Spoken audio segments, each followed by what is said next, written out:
নমস্কার প্রিয় দর্শক বন্ধুরা, আমি রিম্পা সমাজপতি বাড়ি আজকে আবার এসে গেছি একটি নতুন ব্লগ নিয়ে।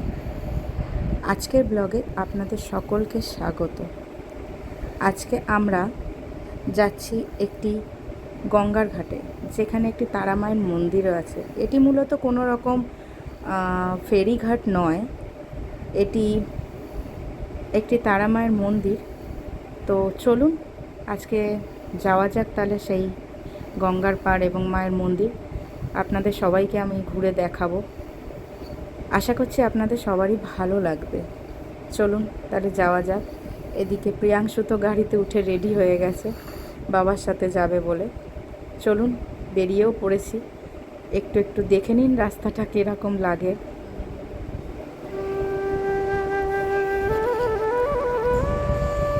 আমরা যেখানে যাচ্ছি এই জায়গাটা হচ্ছে বজবজ আকড়া।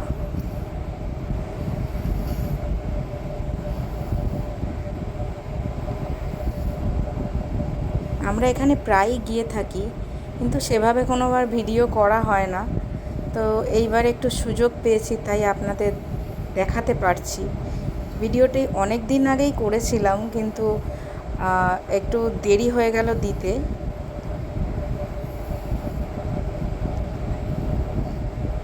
দেখুন রাস্তার পাশ দিয়ে একটা বিশাল বড় খাল গেছে।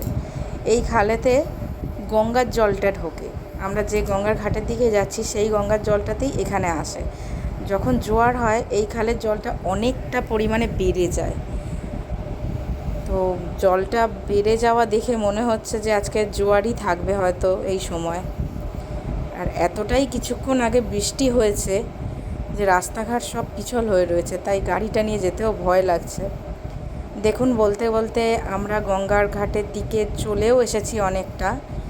এটা যে খালটার কথা বলেছিলাম ওই খালটারই শেষের কিছুটা অংশ।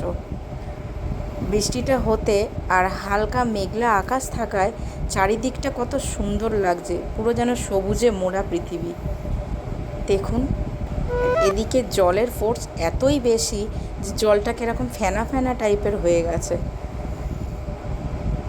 ওই যে দেখুন দূরে গঙ্গাটা দেখা যাচ্ছে। আমরা যখন যাচ্ছিলাম ওখান দিয়ে একটা জাহাজ সবে পাস করছিল।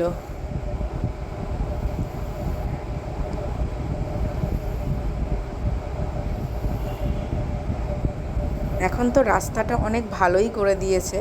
এতটা উঁচু আগে বাঁধটা ছিল না, এখন অনেকটা উঁচু করে দিয়েছে বাঁধটা।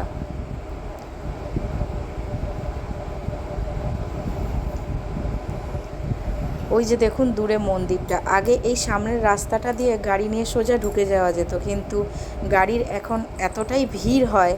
আগে এদিকের গঙ্গার পাড়টা অতটা ভিড় হতো না, অত লোকজন জানতো না হয়তো, কিন্তু এখন এতটাই অতিরিক্ত পরিমাণে ভিড় হয় যে রাস্তাটা উল্টো দিক দিয়ে মানে মন্দিরের পিছন দিক দিয়ে ঘুরিয়ে দিয়েছে। তাই অনেকটাই ঘুরপথে যেতে হয়। এই যে এইটা হচ্ছে মন্দিরের পিছন দিক দিয়ে রাস্তাটা, এইখান দিয়ে সোজা গেলে গঙ্গাটা পড়ে। চলুন আগে আপনাদের গঙ্গার দিকটা দেখিয়ে নিন।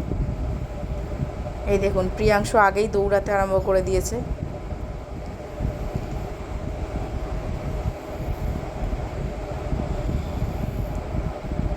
এই যে এটা হচ্ছে গঙ্গার পাড়, দেখেছেন কতটা ভিড়। আজকে তো তাও ফাঁকা ছিল, কিন্তু অন্যান্য দিন মানে এখানে মানুষ গলার জায়গা থাকে না, এতই গাড়ি থাকে।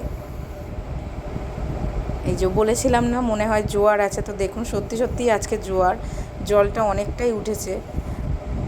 তো এর থেকেও অনেক বেশি জলটা ওঠে ওপরে। প্রিয়াংশু নিচে যাওয়ার জন্য বায়না করছে। ওই দেখুন জাহাজটা যাচ্ছে, আর দূরে ওপাশটা হচ্ছে বাটানগর। এই দেখুন প্রিয়াংশুর বাবার হাত ধরে ধরে এতটাই বায়না করছিল যে ওর বাবা বাধ্য হয়েছে ওকে নিয়ে একটু নিচে যেতে। ও প্রচণ্ড জল ঘাটার জন্য বায়না করছে, খালি বলছে আমি জলের মধ্যে স্নান করব, জলের মধ্যে স্নান করব। সবাইকে দেখছি ওখানে স্নান করতে, তো ও খুব বায়না করছে, কিন্তু এত ছোট বাচ্চা সেটা তো আর সম্ভব নয়। দেখুন কত সুন্দর লাগছে না গঙ্গার পাড়টা।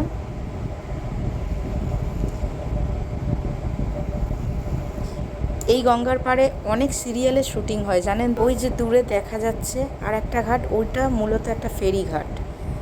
এখান দিয়ে সাধারণত কোনো ফেরি হয় না, এখান দিয়ে মাছ ধরার জন্য নৌকা যায়। আর দেখুন প্রিয়াংশু বায়না করে করে একটা আইসক্রিম কিনেছে।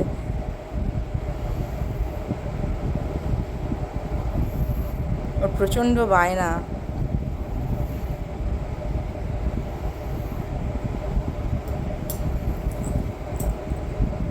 এই যে মন্দিরটা, আমরা মন্দিরের সামনের দিক দিয়ে যাচ্ছি। এদিকটা জল বৃষ্টি হওয়াতে অনেকটাই কাদা মতো হয়ে রয়েছে, তাই একটু আস্তে আস্তে যেতে হচ্ছে। কারণ প্রিয়াংশু আমার সাথেই ছিল, কোথায় পা পিছলে আমিও দুজনেই হয়তো পড়ে যাব, সেই ভয়তে একটু আস্তে আস্তেই যাচ্ছিলাম। একটু সন্ধ্যের দিকে করে আপনাদেরকে নিয়ে এলাম এটি মন্দিরের পিছন দিকটায়।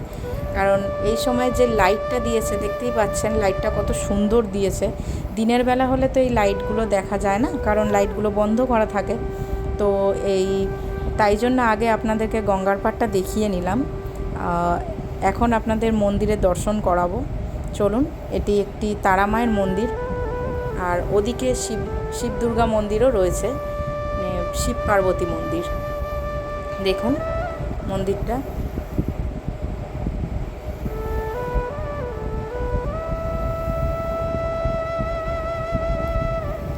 এখানে ভিডিও করায় বা ছবি তোলায় কোনো রকম বাধা নিষেধ নেই, যার জন্য আমরা ভালো মতো ভিডিওটা করতে পেরেছি।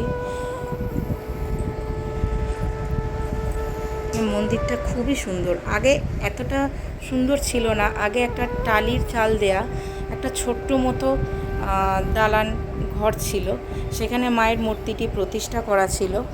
কিন্তু যত দিন যাচ্ছে অবশ্যই সব কিছু উন্নত হয়, তো মন্দিরটাও খুবই উন্নত হয়েছে। আর খুবই সুন্দরভাবে কারুকার্য করা রয়েছে, আপনারা দেখতেই পাচ্ছেন। প্রিয়াংশু সোজা মন্দিরের ভিতরে ঢুকে যাচ্ছিল, কিন্তু ওর হাতে একটা পকোড়া নিয়ে খাচ্ছিল, যার জন্য আমি আর ঢুকতে দিলাম না। এখানে সোজা মায়ের কাছে ঢুকতে দেয়া হয়, কোনো রকম কেউ আটকায় না, ভিতরে ঢুকে পুজো করা যায়। তো দেখতেই পাচ্ছেন একজন ওখানে দাঁড়িয়ে পুজোও করছেন। তো এখন কোনো রকম পুরোহিত এখানে নেই, কিন্তু থাকেন, উনি সবসময় থাকেন এখানে। মায়ের মন্দিরটা ঘোরা হলো।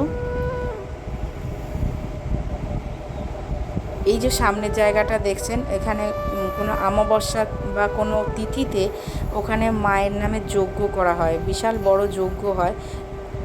কিন্তু সেটা আমরা আপনাদের দেখাতে পারবো না, কারণ ওই যজ্ঞগুলো অমাবস্যায় অনেক রাতের দিকে হয়, আর রাতের দিকে বাচ্চাকে নিয়ে এদিকে আসা সম্ভব নয়। তো দেখুন পুরো মন্দিরটা।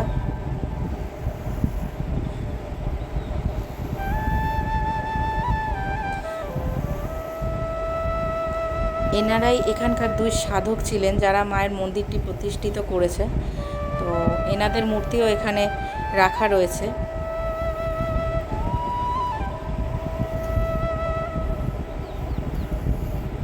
আগে এই যে সামনে গাছটি দেখছেন, এই গাছের তলাতেই এই মূর্তি দুটি রাখা থাকতো, কিন্তু এখন ওখানেও একটা ঘর বানিয়ে দেওয়া হয়েছে।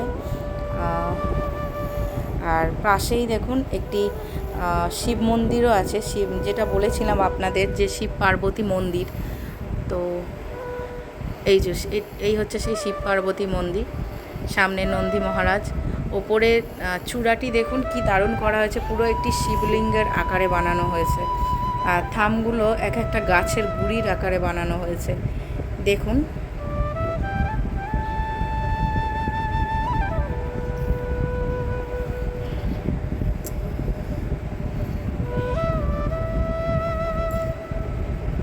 এটি এখানকার একটা অনেক পুরনো তুলসী মঞ্চ, এবং ওই পাশে রয়েছে আবার রাধা কৃষ্ণের মন্দির।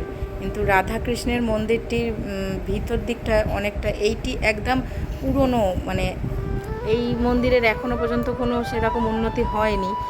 তো এটি আগে যেরকম ছিল এখনও ঠিক সেই রকমই রয়ে গেছে। তো বেশি দূরে যেতে পারছি না, কারণ ওই দিকটা প্রচণ্ড অন্ধকার, তাই এই দিকটায় ঘুরে ঘুরে আপনাদের একটু দেখিয়ে দিলাম। অনেক রকমই মানে কারুকার্য করা। কৃষ্ণের অনেক লীলার ছবি এখানে দেয়া রয়েছে।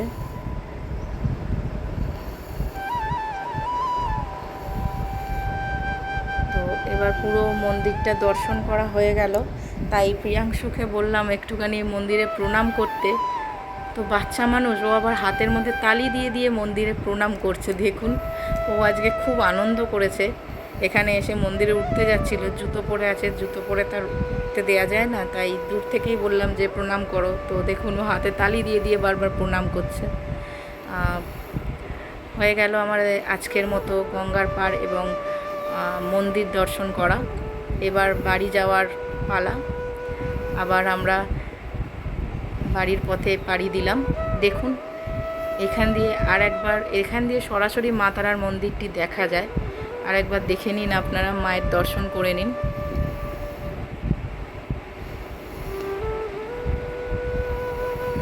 এখান দিয়ে যাওয়ার পথে আরও অনেকগুলি ছোট ছোট মন্দির আছে, সেগুলিও আপনাদের একবার আমি ঘুরিয়ে নেব, দেখিয়ে নেব মন্দিরগুলি। ছোট ছোট খুবই মন্দির, ওই যে দেখা যাচ্ছে ওদিকটায়। তো চলুন আমরা ওই মন্দিরগুলোও একবার দেখে নিয়ে তারপরে সোজা রওনা দেব, কারণ অনেকটাই রাত হয়ে যাচ্ছে, বাচ্চা আছে সাথে, তো বেশিক্ষণ থাকা যাবে না। এদিকটা প্রচণ্ড ফাঁকা হয়ে যায়, অনেকটা ভিতর দিকে এটা। দেখুন, এটা হচ্ছে মা মনসার একটি মন্দির। মন্দিরগুলো ছোট ছোট কিন্তু সুন্দর। দেখুন, মা মনসার একটি মন্দির, প্রতিনিয়ত এখানে পূজা হয়।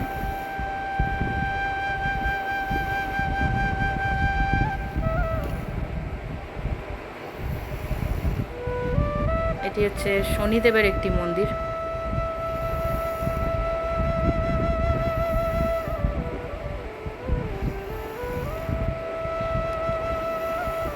এবং পাশে একটু দূরে গিয়ে, বেশিটা নয়, ওই যে দেখা যাচ্ছে ওটা হচ্ছে বাবা লোকনাথের মন্দির।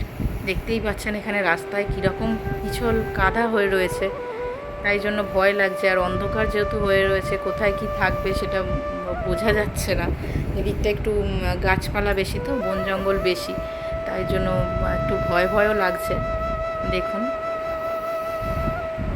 এই যে বাবা লোকনাথের একটি মন্দিরটা ডবল করে ডোর দিয়ে রাখায় ঠিক বোঝা যাচ্ছে না, তাও আমি দেখানোর চেষ্টা করছি আপনাদের। দেখুন, কত সুন্দর না মূর্তিটি। হয়ে গেল, এদিকে আর কোনো রকম মন্দির নেই। তো চলুন এবার আমরা রওনা দিলাম।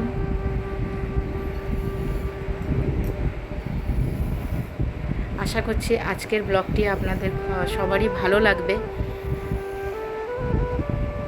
কেমন লেগেছে আজকের ব্লগটি অবশ্যই আমাকে জানাবেন কমেন্টে, এবং সবাই শেয়ার করবেন এবং লাইক করবেন, যাতে আমি ভবিষ্যতে আরও বড় আরও ভালো মতো ব্লগ আনতে পারি। ধন্যবাদ।